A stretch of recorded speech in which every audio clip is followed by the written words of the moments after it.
Assalamualaikum warahmatullahi wabarakatuh, teman-teman praktikan semuanya, asisten praktikum, dan juga dosen pengampu mata kuliah rancangan tata letak dan fasilitas. Jadi pada kesempatan kali ini kita akan mempresentasikan modul 2 yang berkaitan dengan penentuan lokasi, teman-teman. Oke, jadi timeline presentasi ataupun output yang bakal kita coba paparkan yang akan kita bahas pada kesempatan kali ini, yaitu yang pertama ada profil perusahaan, yang kedua ada deskripsi praktikum, yang ketiga ada tujuan praktikum, yang keempat ada landasan teori, yang kelima ada prosedur praktikum, yang keenam ada hasil dan pembahasan, dan juga yang ketujuh yang terakhir yaitu kesimpulan. Selanjutnya ada profil perusahaan dari ARC. ARC adalah merupakan perusahaan manufaktur peralatan rumah tangga dengan produk utamanya yaitu stand hanger. ARC menawarkan produk yang affordable, reliable, dan compact. Fokus perusahaannya adalah memberikan solusi praktis dan tahan lama untuk kebutuhan rumah tangga. ARC berkomitmen pada inovasi dan kepuasan dari pelanggan. Selanjut, Selanjutnya ada deskripsi praktikum. Praktikum PTLF berfokus terkait hal yang berhubungan dengan perancangan tata letak perusahaan atau pabrik pada modul kedua. Kegiatan praktikum membahas tentang penentuan demand dan forecasting serta penentuan lokasi awal. Pembahasan praktikum 01 yaitu penentuan demand dan forecasting perusahaan. Lalu pada pembahasan praktikum 2, penentuan lokasi pabrik dan warehouse. Next ada tujuan praktikum. Tujuan praktikum pada PTLF kelompok 2 yaitu satu menghitung demand dan forecasting produk. Yang kedua, menganalisis faktor-faktor yang mendalam tentang penentuan lokasi. Yang ketiga, memahami metode dalam penentuan lokasi. Dan yang terakhir, menentukan lokasi berdasarkan perhitungan yang dilakukan. Next. Nah, selanjutnya ada landasan teori. Di sini ada demand dan forecasting. Demand merupakan tingkat kebutuhan produk yang diproyeksikan berdasarkan data historis. Demand penting untuk diketahui oleh perusahaan karena nantinya akan digunakan sebagai dasar pembuatan forecasting permintaan produk. Nah, selanjutnya ada forecasting. Forecasting adalah proses memprediksi permintaan produk menggunakan informasi dan data dan periode sebelumnya. Tujuan tujuan utamanya adalah mengidentifikasi tren dan pola atau perilaku yang dapat membantu dan dalam pengambilan keputusan di masa depan. Nah, selanjutnya itu ada penentuan lokasi. Penentuan lokasi ini sangat penting untuk dilakukan karena dapat berpengaruh pada efisiensi operasional dan biaya logistik. Lokasi yang strategis dapat mengurangi biaya transportasi dan mempercepat waktu pengiriman. Pemilihan lokasi yang tepat juga mempermudah akses ke bahan baku dan tenaga kerja. Selanjutnya ada metode penentuan lokasi, yaitu ranking prosedur, pusat gravitasi, Brown-Gibson, Least Cost, dan Northwest Corner Rule. Nah, selanjutnya itu ada prosedur praktikum. Di sini adalah perhitungan demand forecasting dan penentuan lokasi. Yang pertama itu menentukan demand perusahaan, yang kedua melakukan forecasting produk, terus yang ketiga analisis faktor berpengaruh dalam penentuan lokasi, dan yang terakhir itu perhitungan dan analisis terhadap lokasi pabrik dan warehouse. Selanjutnya di slide hasil dan pembahasan. Di hasil kegiatan praktikum modul 2 ini ada 3 poin utama yang akan menjadi outputnya. Yang pertama ada demand. Demandnya itu nanti ditentukan sesuai dengan data historis yang telah diberikan oleh tim asisten praktikum sesuai kelompoknya masing-masing. Yang kedua ada forecasting yang kita hitung sendiri dengan bantuan software FormVM. Dan yang terakhir ada analisis penentuan lokasinya. Oke, selanjutnya ada data demand dan forecasting.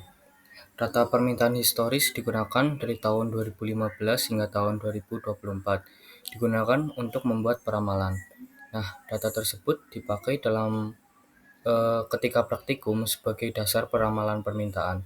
Kemudian permintaan diolah menggunakan aplikasi POM-QM untuk menentukan peramalan selama 10 periode dari tahun 2025 hingga tahun 2034. Untuk datanya bisa dilihat pada tabel di samping. Dari tahun 2015, data historisnya sebesar 19.795. Hingga tahun 2024, data historisnya sebesar 35.588,4. Kemudian untuk 10 periode selanjutnya dari tahun 2025, data forecastingnya sebesar 132.740 hingga pada tahun 2034 sebesar 166.946.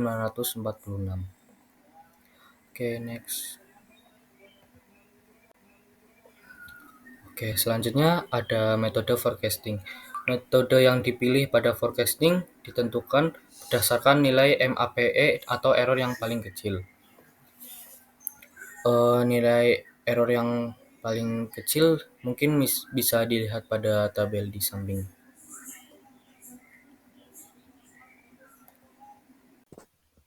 Next, terkait hasil praktikum faktor penentuan lokasi.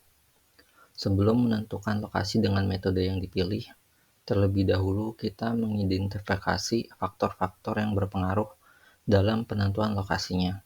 Berdasarkan hasil praktikum modul 2, diperoleh 4 faktor utama yang dinilai berpengaruh, yaitu supplier dengan persentase 30%, transportasi 25%, tenaga kerja 25%, dan yang terakhir warehouse sebesar 20%. Selanjutnya, pembahasan mengenai pemilihan alternatif lokasi. Lokasi yang dipilih merujuk pada lokasi pabrik yang ingin didirikan. Metode yang digunakan dalam pemilihan lokasi ini adalah metode ranking procedure. Dari alternatif yang ada, kemudian dihitung nilainya berdasarkan nilai masing-masing daerah terhadap persentase faktor yang mempengaruhi pemilihan lokasinya.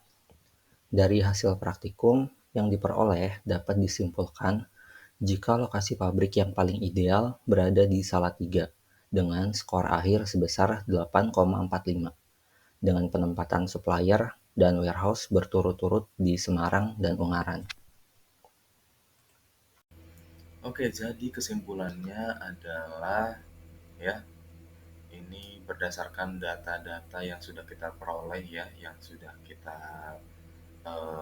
paparkan tadi ya. Jadi itu dapat disimpulkan nih teman-teman. Jadi eh, terdapat faktor-faktor yang berpengaruh dalam pemilihan lokasi pabrik. Jadi untuk perusahaan kami yaitu supplier, transportasi, tenaga kerja, dan juga warehouse. Nah, di antara keempat faktor itu ya, jadi yang pengaruhnya paling besar ya buat perusahaan kita yaitu supplier dengan presentasenya itu 30%. Terus yang kurang berpengaruh besar dalam penentuan lokasi di perusahaan kami yaitu warehouse ya dengan prestasinya yaitu 20%. Nah, sedangkan transportasi dan tenaga kerja ini mempunyai persentase yang sama besarnya yaitu 25% ya. Yang jadi bisa kita artiin itu kedua faktor tersebut pengaruhnya sama ya, 50-50 masih seimbang gitu ya teman-teman. Ya, ini adalah kesimpulan dari hasil modul 2 tentang penentuan demand forecasting dan juga lokasi di perusahaan. Seperti itu teman-teman. Oke, jadi cukup sekian ya. Terima kasih atas atensinya buat teman-teman praktikan, asisten praktikum, dan juga dosen pengampu mata kuliah perancangan tata letak dan fasilitas. Terima kasih juga sudah memberikan kesempatan kepada kami untuk menyelesaikan semua rangkaian praktikum dan juga pembelajaran tentang perencanaan tata letak dan fasilitas. Jadi kami dari kelompok 2B atau B2 ya, pamit undur diri atas